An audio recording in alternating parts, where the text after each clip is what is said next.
Everyone, welcome to my YouTube channel universe of maths. तो आज के लेक्चर में हम टाइप्स ऑफ फंक्शंस का नेक्स्ट टाइप पढ़ेंगे। तो चलिए स्टार्ट करते हैं। अब तक हमने टू टाइप्स के फंक्शंस पढ़े जो कि थे वन वन फंक्शन और मेनी वन फंक्शन। आज हम पढ़ेंगे टाइप 3 ऑफ द फंक्शंस जो है ऑन टू फंक्शन।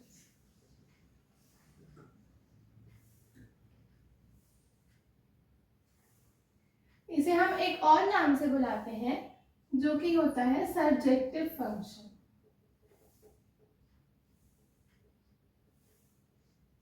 ये क्या होता है? अगर हमारे पास कोई फंक्शन डिफाइंड है फ्रॉम ए टू बी, ये हमारे पास कोई सेट ए है और ये हमारे पास कोई सेट बी है। इसमें कुछ एलिमेंट्स हैं a1 a2 a3 और इसमें कुछ एलिमेंट्स हैं b1 b2 b3। तो ऑन टू फंक्शंस में क्या होता है हमारा कि जो सेट बी है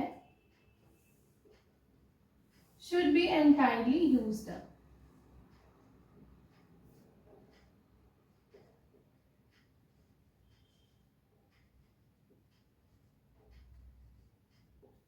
इसका मतलब कि a1 की मैपिंग किसी b1 से, a2 की मैपिंग किसी b2 से, a3 की मैपिंग किसी b3 से, और अगर यहाँ पर कोई a4 है तो इसकी मैपिंग b3 से। इसका मतलब कि b में जितने भी एलिमेंट्स हैं वो सब किसी न किसी की इमेज है। मतलब a सेट के किसी न किसी एलिमेंट की इमेजेस b के सारे एलिमेंट्स हैं। मतलब ये हमारा जो सेट b है वो पूरा यूज्ड अप हो गया है। b के हर एलिमेंट की प्री इमेज a के अंदर एग्जिस्ट करती है। तो ये हमारा ऑन टू फंक्शंस के अंदर आता है। इसका मतलब कि हम यहाँ एक और चीज लिख सकते हैं कि every element of b is the image of at least one element of A। इसका मतलब कि B में जितने भी एलिमेंट्स हमारे प्रेजेंट हैं वो क्या है, वो इमेज है। किसके image? Of at least one element of A। A के कम से कम एक एलिमेंट के तो इमेज है ही, वो एक से ज्यादा भी हो सकते हैं। जैसे इसी केस में आप देखो, B1 किसकी इमेज है? A1 की। B2 किसकी इमेज है? A2 की। और B3 हमारे पास दो की इमेज आ रही है, A3 की और A4 की। मतलब f ऑफ A3 भी हमारे पास B3 आ रहा है और f ऑफ A4 भी हमारे पास B3 आ रहा है। तो हमारे कहने का बस इतना मतलब है कि हर एलिमेंट जो B का है वो इमेज है कम से कम एक एलिमेंट ऑफ A की।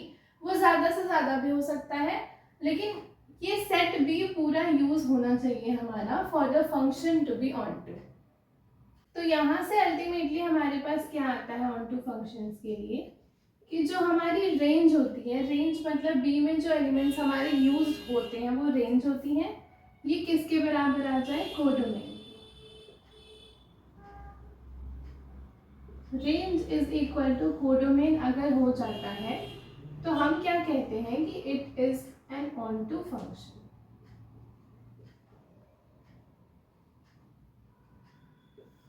जैसे यहाँ पे हमारे पास सेट B क्या था? कोडोमेन। और सेट B में हमारे पास B1 B2 B3 एलिमेंट्स थे और ये सारे ही यूज्ड अप हो गए। तो इस केस में हमारे पास क्या आया? Range is equal to codomain. So ये वाला फंक्शन हमारे पास क्या है? Onto function. अब अगर हमारे पास कोई एक सेट A है और कोई एक सेट B है, इसमें हमारे पास कुछ A1 A2 A3 टाइप के एलिमेंट्स हैं और इसमें हमारे पास B1 B2 B3 B4 ऐसे एलिमेंट्स हैं। हमारी मैपिंग कैसे हुई? A1 B1 से मैप हुआ, A2 B2 से हुआ, A3 B3 से हुआ। लेकिन हमारा B4 जो है वो अनमैप्ड रह गया सेट B का। अगर हमारा फंक्शन ऐसे डिफाइंड है A टू B, तो हम क्या देख रहे हैं कि B4 की मैपिंग किसी के साथ नहीं हुई है। इसका मतलब B4 इज अनमैप्ड।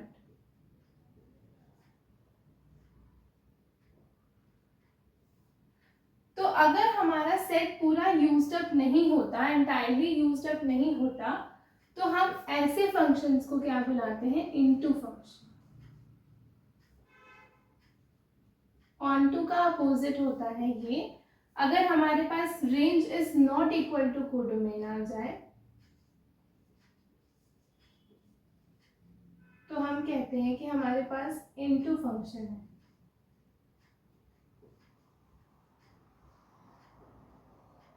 जैसे अगर हम इसकी बात करें तो यहाँ पर हमारे पास कोडोमेन बी सेट है पूरा, और हमारा रेंज क्या निकल कर आ रहा है इस फंक्शन के लिए? b1 b2 b3, क्योंकि b4 की मैपिंग किसी के साथ नहीं हुई और ये किसी की इमेज नहीं है, सेट ए के किसी भी एलिमेंट के लिए ये कोई इमेज नहीं है, तो हमारा b4 क्या हो गया? ये अनमैप्ड रह गया। तो सेट बी के पूरे एलिमेंट्स हमारे यूज्ड अप नहीं हुए। इसका मतलब कि हमारा सेट बी ऑनटू होने के लिए that this should be entirely used up, तो हम कहते हैं कि ये हमारा ऑनटू फंक्शन होता है, और दिस इम्प्लाइज कि हमारा जो रेंज होता है वो कोडोमेन के इक्वल होता है। और अगर हमारे पास कोई एक भी एलिमेंट बी सेट का अनमैप्ड रह गया तो हम ऐसे फंक्शंस को इनटू फंक्शन बुलाते हैं, और इसमें हमारे पास जो रेंज होता है वो is not equal to codomain होता है। तो ये हमारे कुछ कॉन्सेप्ट्स थे ऑनटू फंक्शंस और इनटू फंक्शंस के। अब हम इसे कुछ एग्जांपल्स के थ्रू समझते हैं। यहाँ पे हमारे पास एक क्वेश्चन है, हमें क्या सेट ए दिया है जिसमें 4 एलिमेंट्स है, -2, 2, -3 एंड 3, एंड सेट बी दिया है जिसमें हमारे पास 2 एलिमेंट्स है, 4 और 9। हमें बताना है कि whether this given function is onto और नॉट। हमें फंक्शन क्या दिया है? f(x) is equal to x² दिया है, और फंक्शन डिफाइंड है हमारा a से लेकर के b तक। तो इसका मतलब कि हमारे पास कोडोमेन क्या है? Codomain is always this set, तो कोडोमेन हमारे पास b है। अब पहले हम फंक्शंस को चेक करते हैं। तो अगर हम फंक्शन में -2 डालें तो हमारे पास क्या मिलेगा? x², तो विच इज -2 का square, which is equivalent to 4। f of -2 डालने से हमारे पास क्या आ गया? 4 आ गया। अब हम 2 पे चलते हैं, तो अगर हम फंक्शन की वैल्यू 2 पे चेक करें तो हमारे पास ये भी 4 निकल कर आया। सिमिलरली हमारे पास -3 है, तो हम f ऑफ -3 किए तो हमें क्या मिला? -3 का स्क्वायर विच इज 9, और f ऑफ 3 किए विच इज 3 का स्क्वायर, दिस इज अगेन 9। तो हमने ये अपने सारे इनपुट्स डाले तो हमारे पास ये सारे आउटपुट्स निकल कर आ गए। ऑल पॉसिबल आउटपुट्स जो हमारे हो सकते थे वो यही है, क्योंकि हमारे पास ए सेट में 4 एलिमेंट्स ही दिए थे और फंक्शन हमारा ए से लेकर के बी तक डिफाइंड है। तो अब अगर हम इस पूरे फंक्शन के रेंज की बात करें तो हमारा रेंज क्या आया है? f ऑफ -2 करने पर हमें 4 मिला, f ऑफ 2 करने पर भी हमें 4 मिला, तो ये 2 बार रिपीट नहीं होगा, तो इसीलिए हमने यहाँ पर लिखा 4।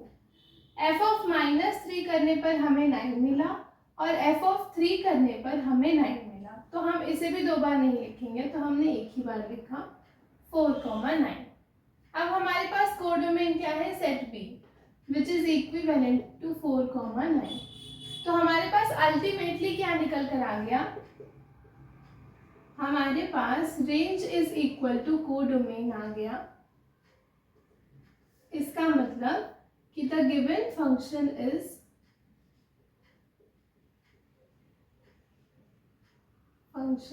N onto function. तो हमारे पास जो गिवन फंक्शन था वो एक ऑनटू फंक्शन है।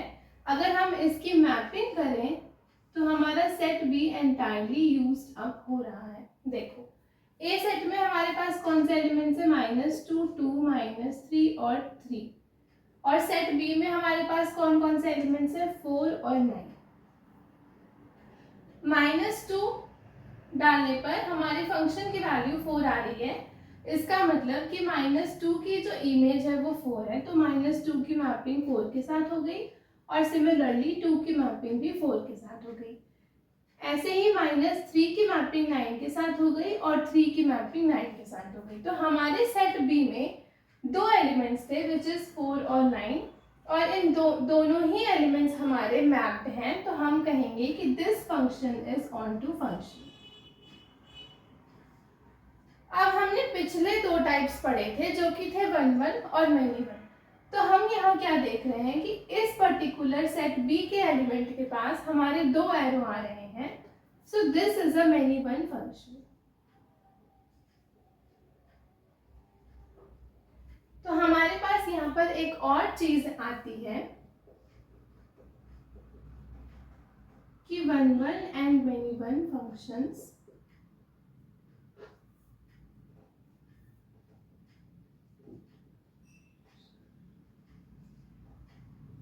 may be both into and onto। हमारे 1 1 और मैनी फंक्शंस दोनों ही हो सकते हैं,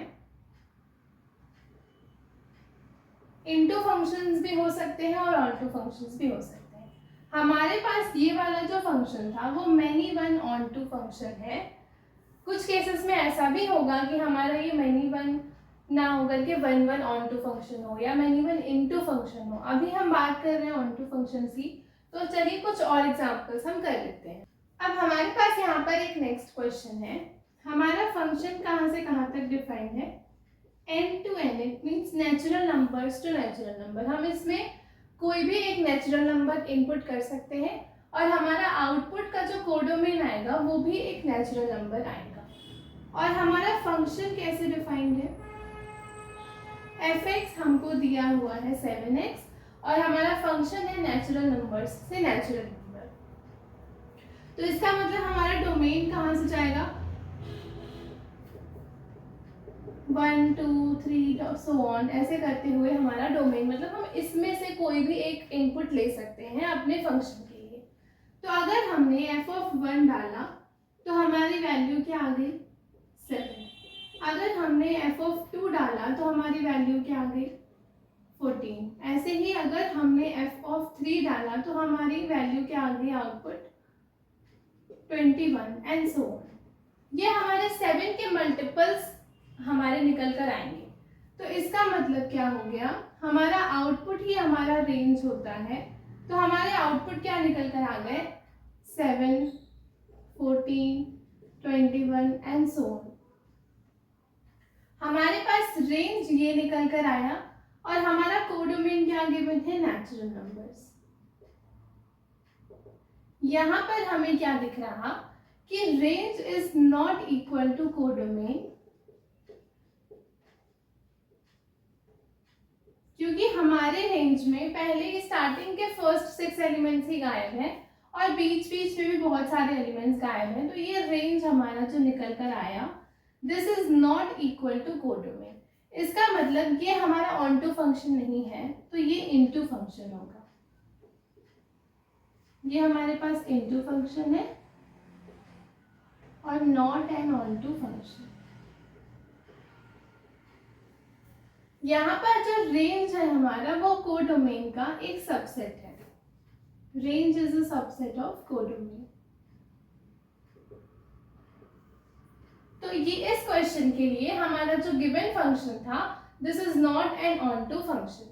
अब बढ़ते हैं नेक्स्ट क्वेश्चन की तरफ। यहाँ पर हमारे पास दो क्वेश्चंस हैं।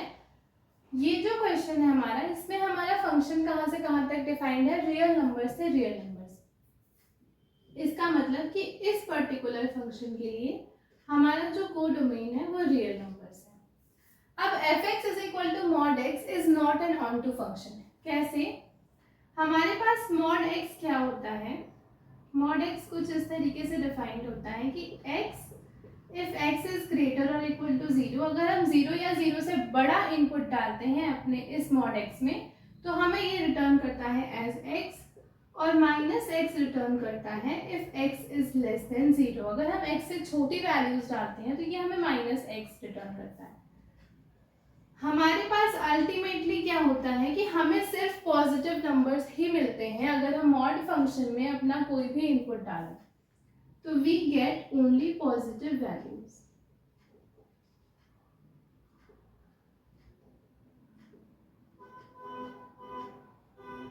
इसका मतलब क्या हुआ हमारे पास कि अगर हम इस फंक्शन में -2 भी डालते हैं तो ये हमें पॉजिटिव ही रिटर्न करता है। मतलब हर नेगेटिव नंबर डालो तो भी पॉजिटिव, पॉजिटिव डालें तो भी पॉजिटिव। तो हमारा ये फंक्शन की जो रेंज आएगी वो कहाँ से आएगी?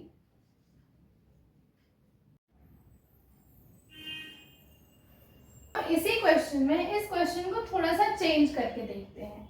हमने यहाँ पर अपना कोडोमेन भी क्या कर दिया, रियल नंबर्स कर दिया। और फंक्शन हमने क्या डिफाइन करा, फंक्शन f(x) जो है हमारा वो है x²। हमारे पास फंक्शन जो है हमारा वो है f(x) = x²। अगर हम इस पर्टिकुलर फंक्शन की बात करें तो इस फंक्शन के लिए हमारे पास कोडोमेन क्या है, रियल नंबर्स। अगर हम f(x) = x² की बात करें, अगर आप इसमें कोई भी एक रियल नंबर डालो तो वो आपको उसका स्क्वायर कर करके दे देगा। जैसे कि अगर आप -2 डालो तो -2 का square which is equivalent to 4। Similarly आप कोई भी नंबर डालो ये आपको स्क्वायर करके दे देगा। चाहे पॉजिटिव नंबर डालो चाहे नेगेटिव नंबर डालो, हमारा आउटपुट क्या मिलेगा, हमें पॉजिटिव नंबर्स ही मिलेंगे, पॉजिटिव रियल नंबर्स। क्योंकि हमारा x² फंक्शन डिफाइंड है, हम किसी भी नंबर का स्क्वायर करते हैं तो वो हमें पॉजिटिव वैल्यू रिटर्न कर करके देता है। इसका मतलब हमारा कोडोमेन तो पूरा ही रियल नंबर्स था, लेकिन हमारा जो रेंज आ रहा है इस फंक्शन के लिए वो क्या आ रहा है, अगर हम देखें तो 0 से लेकर के इन्फिनिटी तक में हमारी रेंज वेरी करेगी। हम इसमें कोई भी रियल नंबर डालें हमारा आउटपुट क्या हमें मिलेगा, पॉजिटिव नंबर्स, क्योंकि स्क्वायर हमारे किसी भी नंबर को पॉजिटिव बना देता है। तो ये वाला फंक्शन हमारे हर नंबर को पॉजिटिव बना देगा। तो इसका मतलब अगर हम इसमें 0 डालें तो 0 आएगा, तो 0 एज एन आउटपुट ये ले रहा है। तो हमारा रेंज 0 से शुरू होगा और कहाँ तक जाएगा, इन्फिनिटी तक जाएगा। तो रेंज हमारे पास ये आ गई और कोडोमेन हमारे पास रियल नंबर्स थी। इसका मतलब कि range is not equal to codomain. तो ये भी हमारा एक not an onto function आया। So this implies this is an into function. यहाँ पर हमारी जो रेंज है वो कोडोमेन की सबसेट है, ना कि रेंज कोडोमेन के बराबर है। अब हमने कल ग्राफिकल मेथड्स के थ्रू अप्रोच किया था क्वेश्चंस को। हमारे पास ये दो क्वेश्चंस है, f(x) = mod x और f(x) = x²। हम यहाँ पर mod x और x² का ग्राफ बनाते हैं। कल हम की क्लास में हमने सीखा था तो मॉडुलस फंक्शन का ग्राफ हमारा कुछ वी शेप का ग्राफ होता है, कुछ इस तरीके से, जो हमारा ओरिजिन पर वैल्यू ले रहा होता है।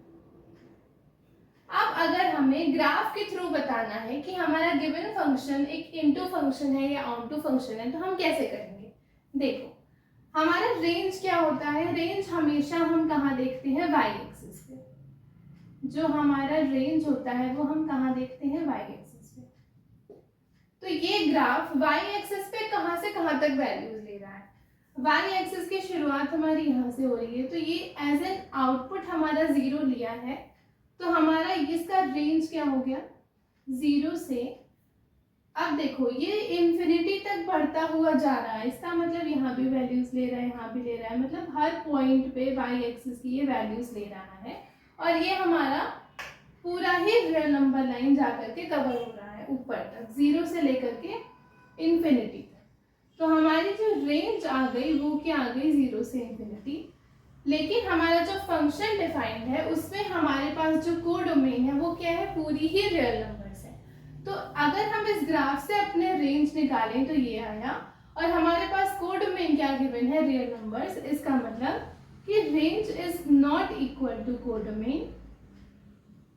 तो हमने कहा कि this is an not an onto function.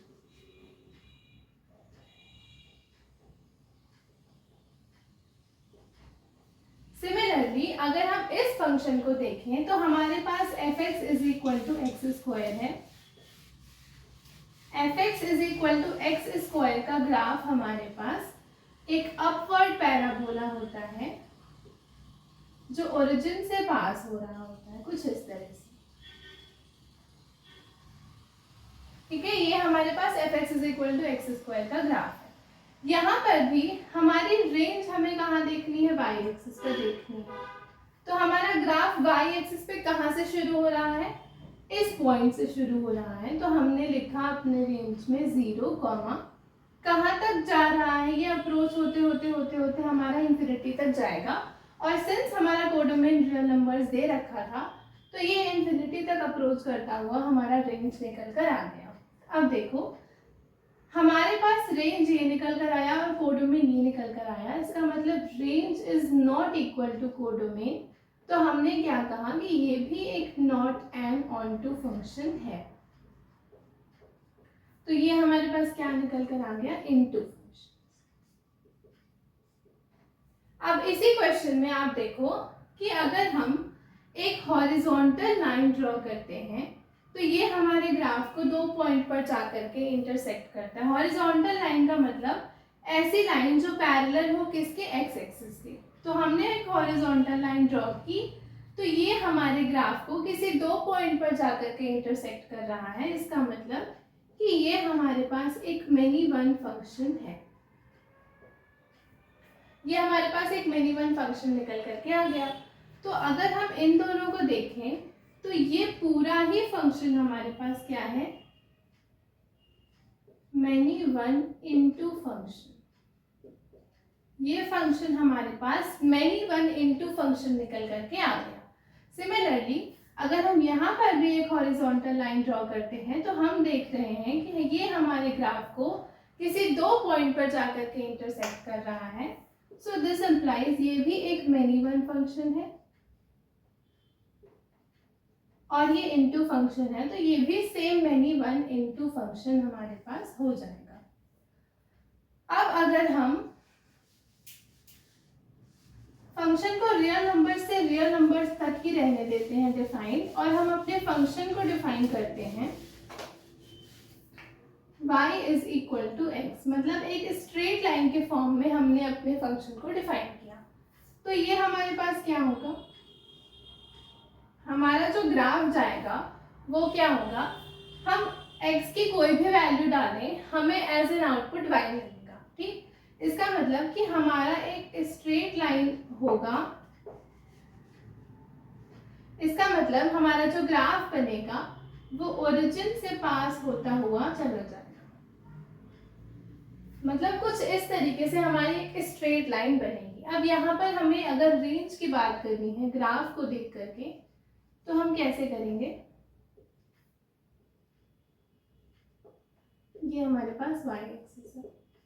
देखो रेंज हमेशा हम y एक्सिस पर देखते हैं तो y में हमारा ये पूरी ही y एक्सिस है और ये हमारा ग्राफ इधर की तरफ अप्रोच कर रहा है और ये ग्राफ इधर की अप्रोच कर रहा है। इसका मतलब ये हमारी पूरी, अगर हम यहाँ पर इसकी वैल्यूज देखें तो हर पॉइंट पे हमें y में वैल्यूज मिल रही हैं। इसका मतलब क्या हो गया कि ये हमारी पूरी ही y एक्सिस को कवर कर लिया।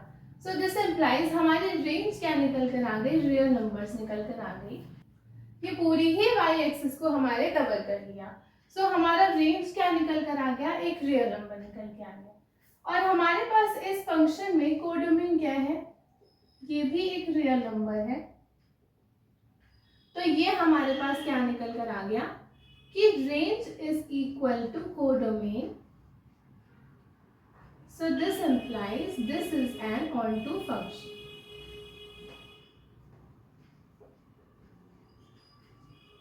ये हमारे पास एक onto function निकल करके आ गया। अब देखो इसमें अगर हम चेक करें कि गिवन फंक्शन हमारे पास एक वन वन फंक्शन है या मेनी वन फंक्शन, तो हमने सेम x एक्सिस के पैरेलल एक हॉरिजॉन्टल लाइन ड्रॉ की। हम क्या देख रहे हैं कि ऐसा करने से ये हमारे ग्राफ को सिर्फ एक पॉइंट पर जाकर के इंटरसेक्ट कर रही है। सो दिस इम्प्लाइज ये क्या हो गया, हमारे पास एक वन वन फंक्शन हो गया। तो अगर हम इन दोनों को कंबाइन करें तो y is equal to x हमारे पास क्या निकल कर आ गया, 1/1 फंक्शन। तो ये हमारे पास एक 1/1 फंक्शंस निकल करके आ गया।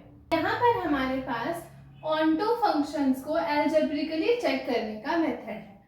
हमारा फंक्शन अगर लेट्स अज्यूम कि हमारा फंक्शन क्या डिफाइंड है, from a to b defined है, किसी सेट a से लेकर के किसी सेट b पर डिफाइंड है। स्टेप 1 हमें क्या करना है, choose any arbitrary element y in b।